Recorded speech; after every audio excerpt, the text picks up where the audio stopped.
చూసారా baby 5th day delivery అయ్యి normal delivery అయింది, ఇంటికి డిశ్చార్జ్ అయిపోయారు. ఇప్పుడు బ్రెస్ట్ ఫీడింగ్ చేస్తున్నారు మదర్. అయితే ఇప్పుడు బేబీని 5th డే చెకప్కి తీసుకొచ్చారు. అయితే మదర్కి ఏదో డౌట్ ఉంది, అది ఏంటో తెలుసుకుందాం.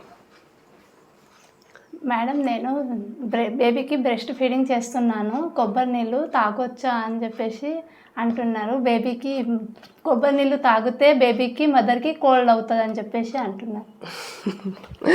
సో అలా అవ్వదమ్మా. బేబీకి బ్రెస్ట్ ఫీడింగ్ చేసేటప్పుడు కోకోనట్ వాటర్ చాలా సేఫ్. ఇది యాక్చువల్గా మంచి natural and effective way to maintain the hydration అనమాట. సో ఇప్పుడు పాలు తయారవ్వడానికి వాటర్ ఇంటేక్ అనేది చాలా ఇంపార్టెంట్.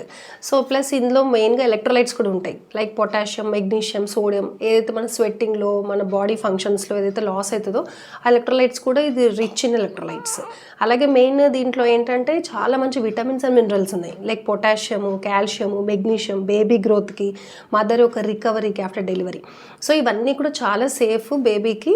కాబట్టి తప్పనిసరిగా మీరు కోకోనట్ వాటర్ తీసుకోవచ్చు. కానీ కొన్ని మెడికల్ కండిషన్స్ లైక్ డయాబెటీస్ అలా ఉన్నట్టయితే కనుక మీకు డాక్టర్ అడ్వైస్ చేస్తారు, దాన్ని బట్టి మీరు ఫాలో చేయండి. Thank you.